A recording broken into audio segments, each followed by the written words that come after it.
Olá pessoal, boa noite, tudo bem com vocês? Que hoje possamos ter, como sempre, a bênção de Deus, nosso Pai, e que Jesus possa nos trazer a sua paz, para que nós possamos ter uma noite bastante agradável. O tema que nós vamos abordar hoje, ela está no Evangelho segundo o Espiritismo, no capítulo 19, com o título de A Fé que Remove Montanhas.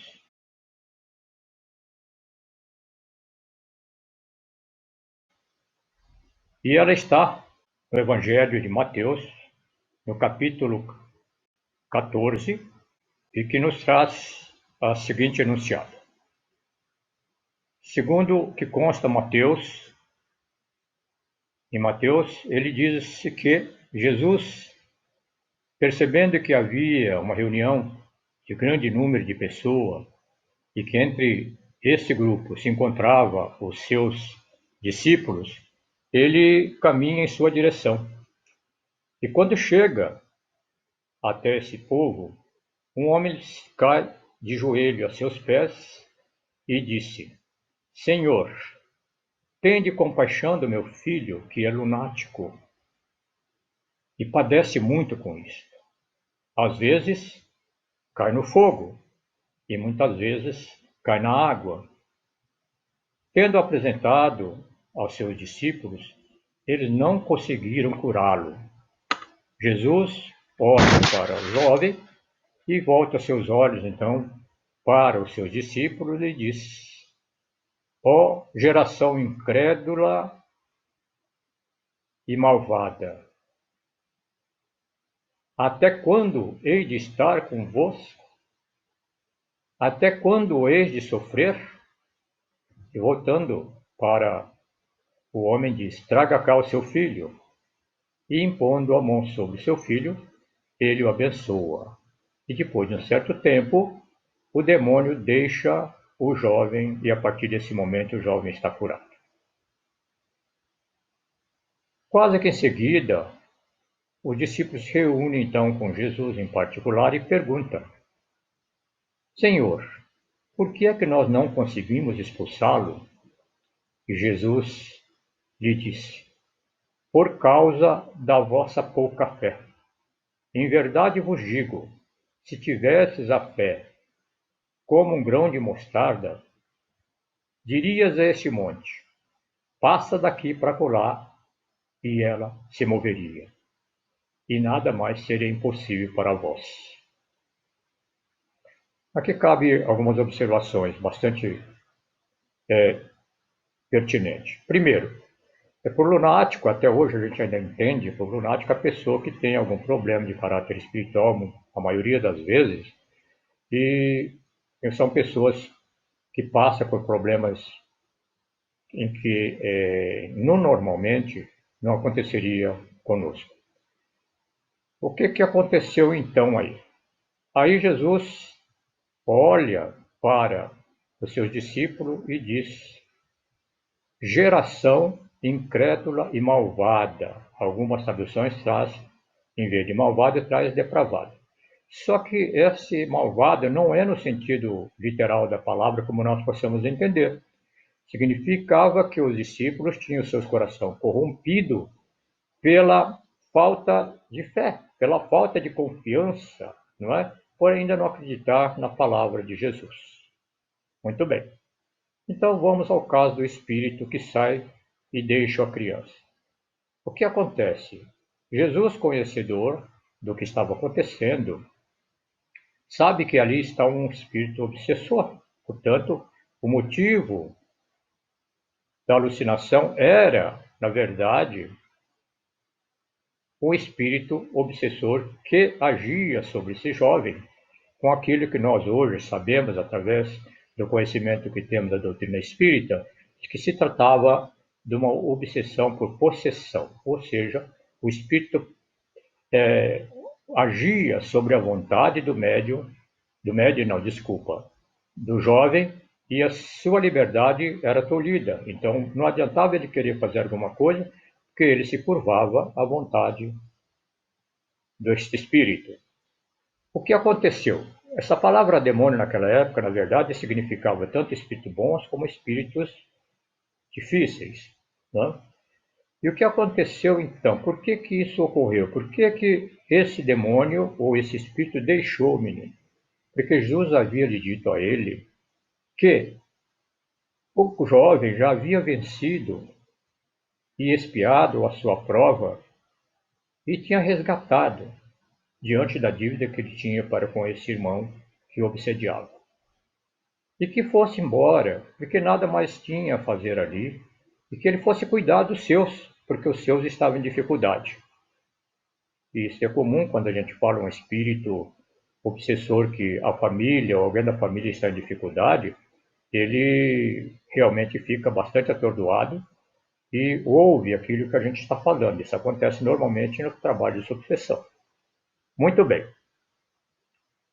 E a montanha? O que seria a montanha? A montanha, naquela oportunidade, nós não tínhamos condição de entender, ou ninguém tinha condição de entender, a não ser como uma coisa física que ali estava. E que, provavelmente, para remover essa montanha, era necessário, sim, conseguiriam remover, mas com fé, através do seu trabalho.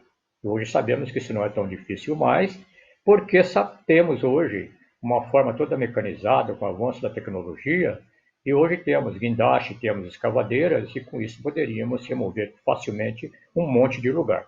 Ora, tanto é verdade que se nós olharmos para a Serra Pelada, que era uma montanha, ou uma série de montes, e à medida que foram escavando, removendo aquela terra, construindo outros montes, aí naquele lugar a monte não existia mais um monte, simplesmente um, um grande buraco, tá? Bastante profundo.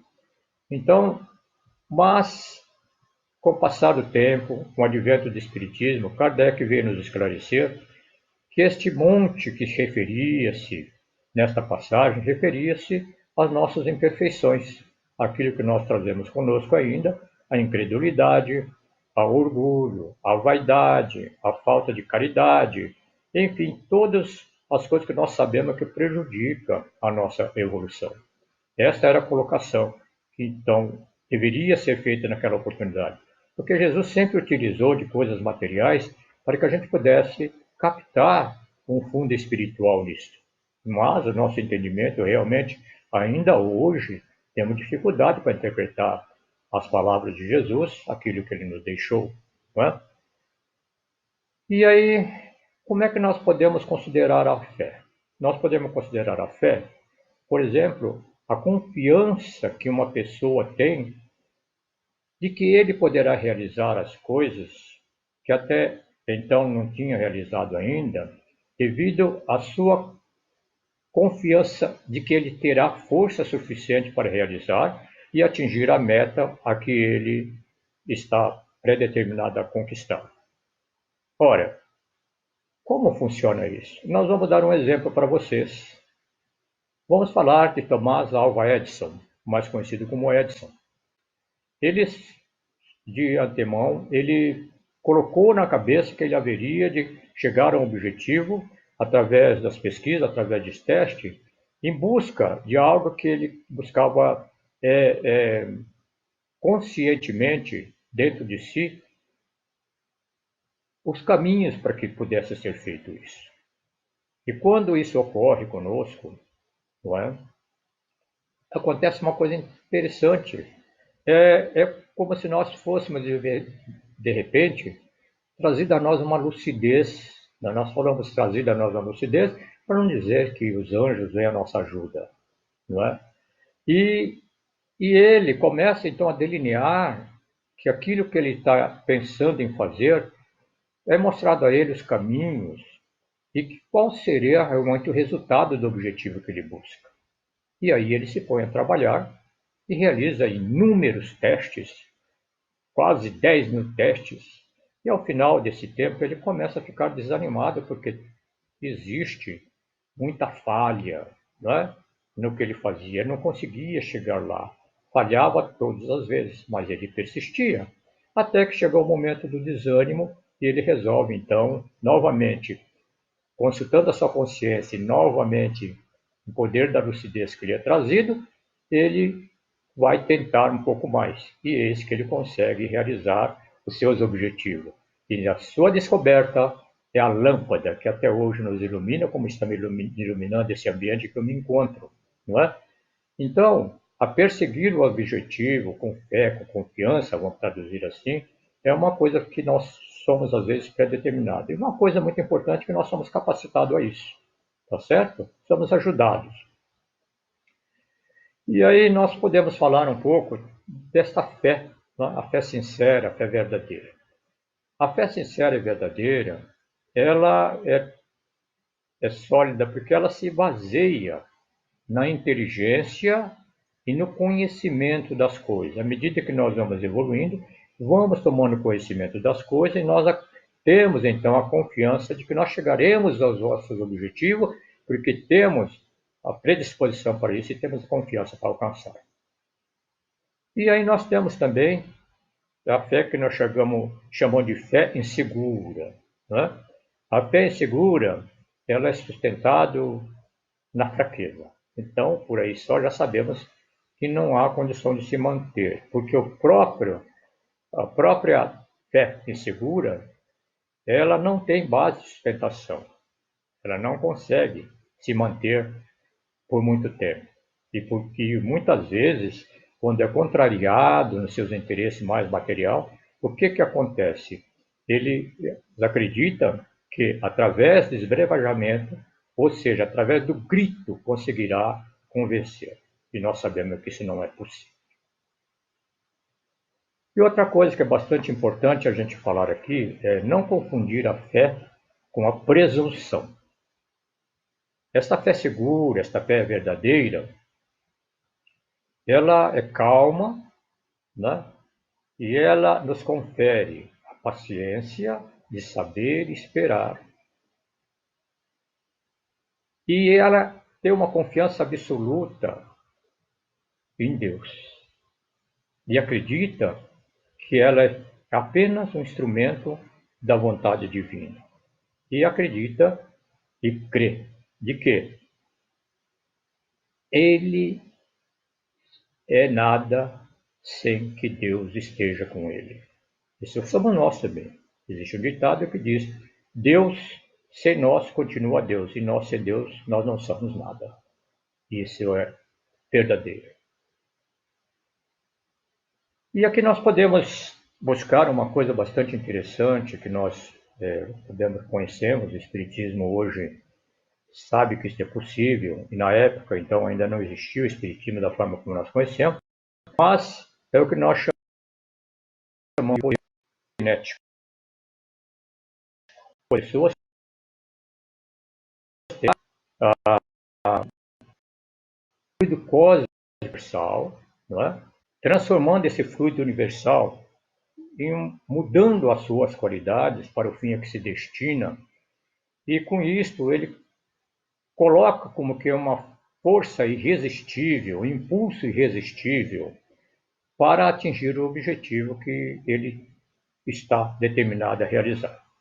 Acontece que quando nós temos a fé ao nosso favor e acreditamos nessa fé, é como se esta força irresistível, esse impulso irresistível, adquirisse uma potencialização tão forte que é capaz de promover a cura ou outras ações.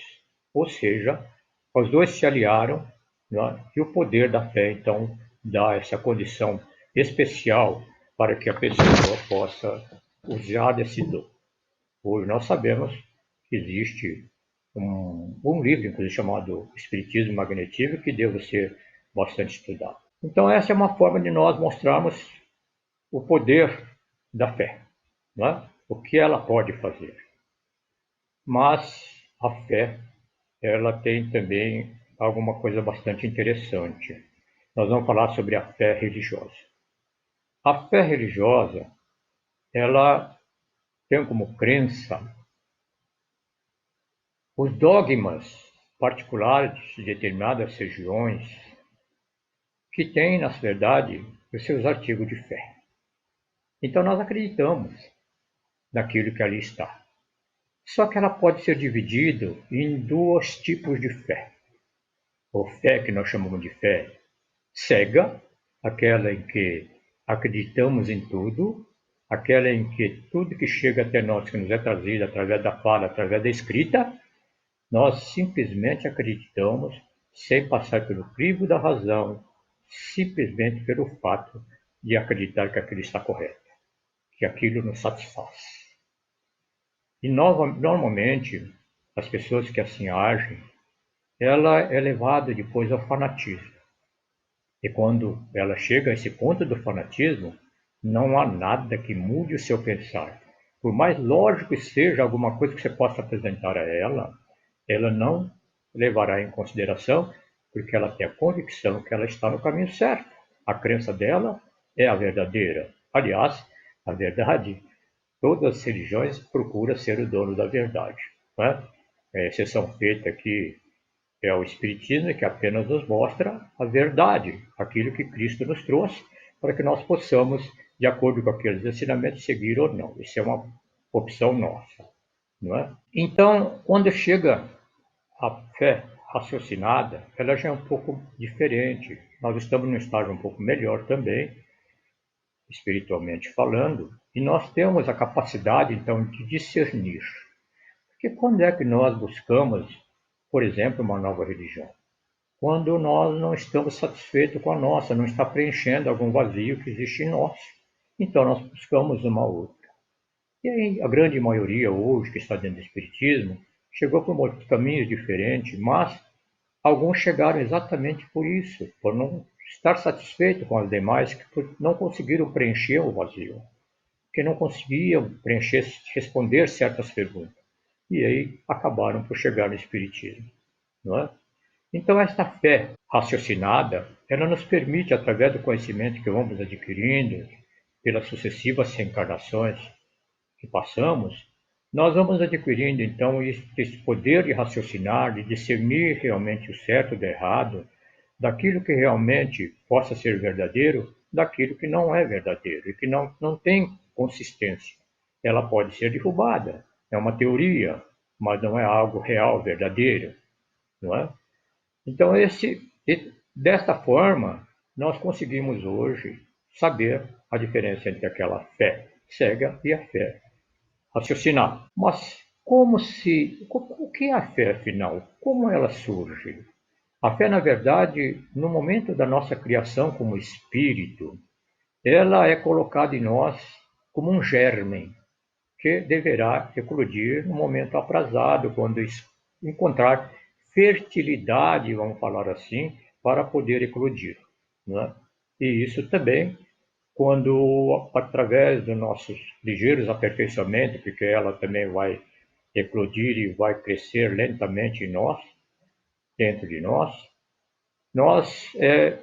vamos, através então dessas sucessivas reencarnações, na nossa vida eterna, aprimorando tudo os nossos conhecimentos e buscando realmente ao ponto de começar a confiar.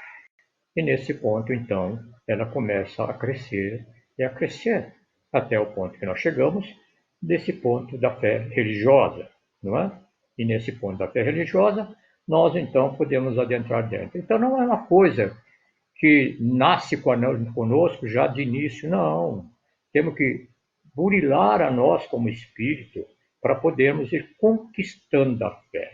A fé não chega para nós de sopetão. Nós temos que correr, nós temos que trabalhar, nós temos que estudar, temos que buscar o saber, buscar o conhecimento necessário para que aos poucos ela possa tomar uma condição de enraizamento em nós e passe a ser uma fé natural, o que chama-se fé inata. Ou seja, a fé já está feita em nós, já está em nós, porque ao longo das nossas reencarnações nós conseguimos isso. Nós aqui que nos encontramos, raríssimas exceções, ainda temos muito que batalhar, temos muito que estudar para conseguirmos chegar lá, com toda certeza. Mas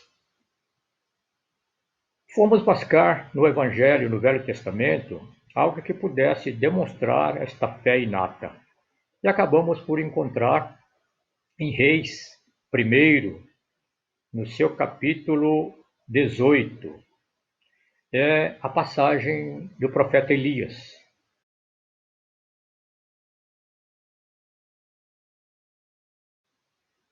O profeta Elias fez saber ao rei de Israel, de nome Acabe, que Israel iria passar por uma grande seca, porque eles haviam rejeitado a Javé, Deus, e havia então adotado a idolatria de Baal e Azerá, e que eles haveriam de passar então por essa dificuldade.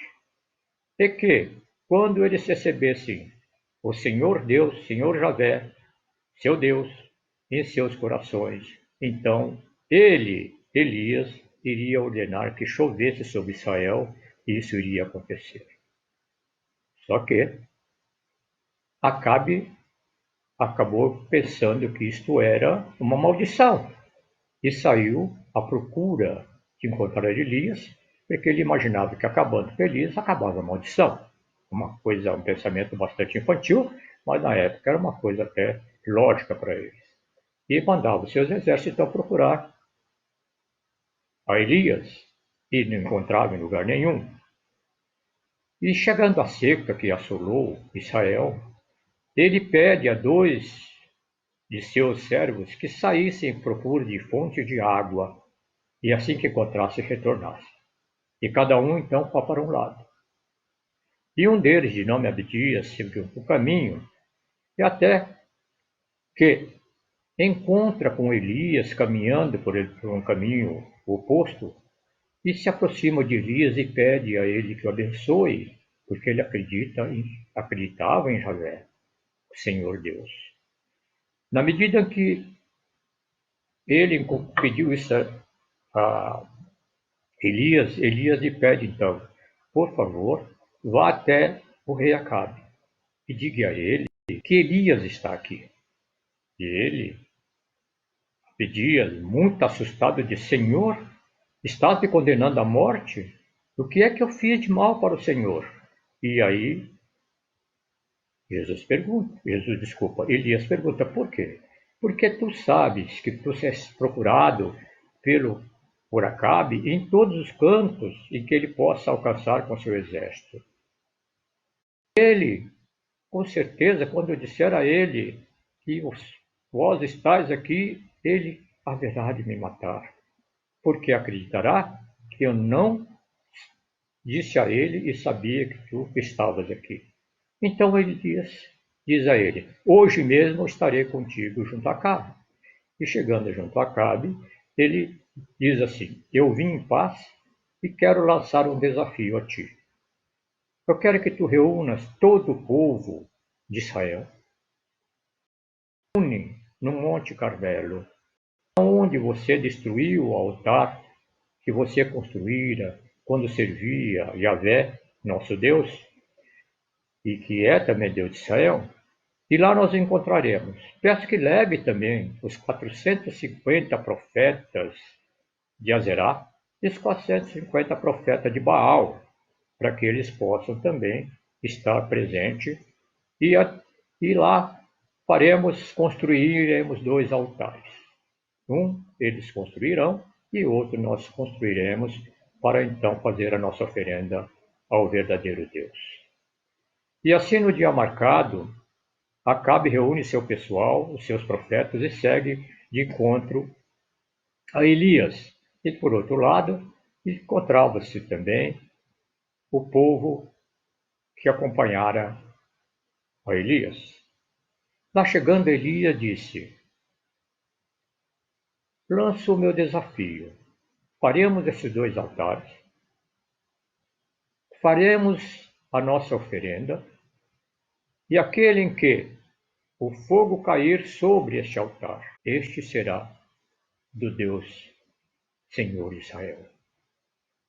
E assim feito, Acabe aceita, acreditando realmente de que Baal e Azerá poderia realmente se manifestar, manda que seja, então, que seus profetas construam o seu altar, enquanto ele ordenara, então, a Elias que fosse construir o seu.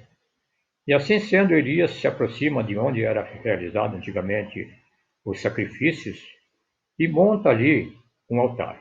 Com 12 pedras bastante pesadas, ele constrói o altar, representando as 12 tribos de Israel. E já havia combinado com Acabe que a primeira parte, a parte da manhã, seria dedicado a Baal e a Zerá por parte dos seus sacerdotes. Ou seja, ele dava oportunidade que, primeiramente, este fogo para acender a fogueira caísse junto ao holocausto deles. E quando, como nada aconteceu, chegou a vez de Elias fazer a sua tentativa. E Elias então acaba por pedir o seguinte: pede a Acabe que mande a ele 4 cântaros de água. Antes ele fizer ao redor do altar um rego com suco bastante profundo. E aí ele diz assim, que é para que as pessoas que ali levassem cântaros com a água, derramasse os 4 cântaros da água sobre o holocausto que haveria de acontecer, ou sobre o altar que ele havia construído. E assim é feito. Acabe, primeiramente, manda que seus soldados levem a água, eles ficam assustados, porque afinal de contas não tinha água, mas fazer uma coisa dessa, uma coisa que não iria resultar em nada, mas assim mesmo fizeram. Terminado de despejar esses 4 cântaros, ele volta para o seu povo e diz: quero que me envie mais 4 cântaros. E assim foi feito. E pela terceira vez, já sobre a chacota de todos, e o pessoal do seu lado, já começando a estar descrente, pela terceira vez ele pede: traga-me mais 4 cântaros d'água e despeje novamente sobre o altar. E assim é feito, tal ponto que a água enche aquele rego que ali foi construído. E aí ele pôs-se a orar e disse: Senhor Deus de Abrão e de Isaque e de Israel, manifesta-se hoje que tu és o Senhor Deus de Israel, e que eu sou seu servo, pois que, conforme a sua ordem, a sua palavra, fiz todas as coisas que me pediste. E aguardou um certo tempo, em seguida, volta a rogativa: responde-me, Senhor, responde-me, para que este povo conheças que tu és o Senhor Deus de Israel. Então, de repente, um fogo surge do céu, cai sobre aquele altar e consome toda a lenha que ali está, reduzindo tudo a pó. Vendo isso, todo o povo cai de joelhos, com a mão no rosto encostada ao chão, e diz: o Senhor Deus é o nosso Senhor, é o nosso Deus.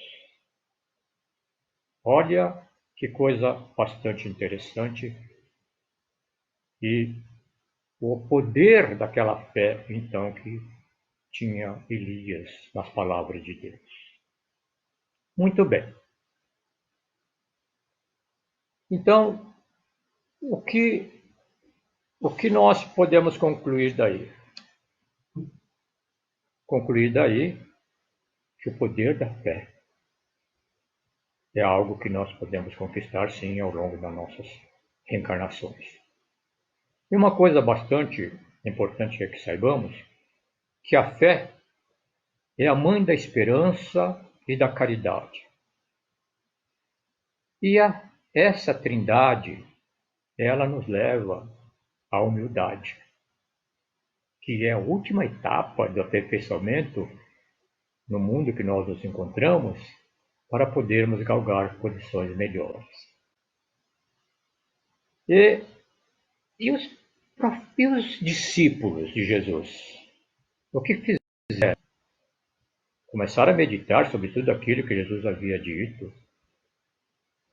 E como estava a partida de Jesus muito próxima para retornar ao verdadeiro reino a que ele pertencia, eles se põem a confabular entre si e a meditar sobre as palavras de Jesus e a concluir que realmente ele não havia absorvido as palavras de Jesus e tampouco havia absorvido as palavras que eram trazidas a eles por Deus. E o que acontece então quando Jesus parte? Eles agora, renovado e convicto da sua fé, passa então a realizar os seus prodígios.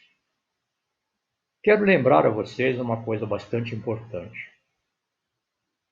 A fé verdadeira, a fé convicta, a fé raciocinada, muitas vezes nos leva a uma condição de certeza absoluta. Tanto é verdade que hoje vocês, ou nós, no meio espírita, que temos esse conhecimento, acreditamos, temos certeza, porque acreditar é uma coisa, ter certeza é outra.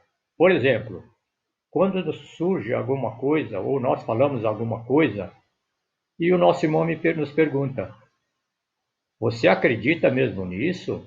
E a gente diz assim: sim, acredito. E aí ele retruca: você tem certeza? E aí nós falamos: e agora? E agora? Mas quando nós temos essa certeza, como temos esta fé concreta, se perguntarem a nós, por exemplo, e prometo que vou encerrar, por exemplo, se perguntarem a nós hoje, com o conhecimento que temos, você acredita na reencarnação? A gente pode responder, não. E claro, todo mundo vai ficar pasmado, mas como assim? Eu não acredito. Eu tenho certeza que ela existe, de uma forma convicta, com a confiança absoluta de que isto é real.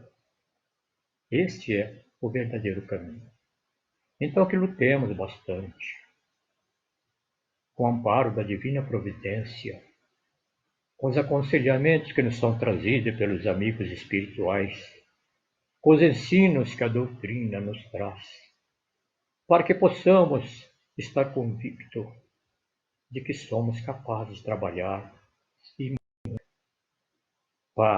com conhecimento espírita, para que, conhecimento da fé, possamos ser humildes servidores das vontades divinas e trabalhar na seara de Jesus em benefício da humanidade.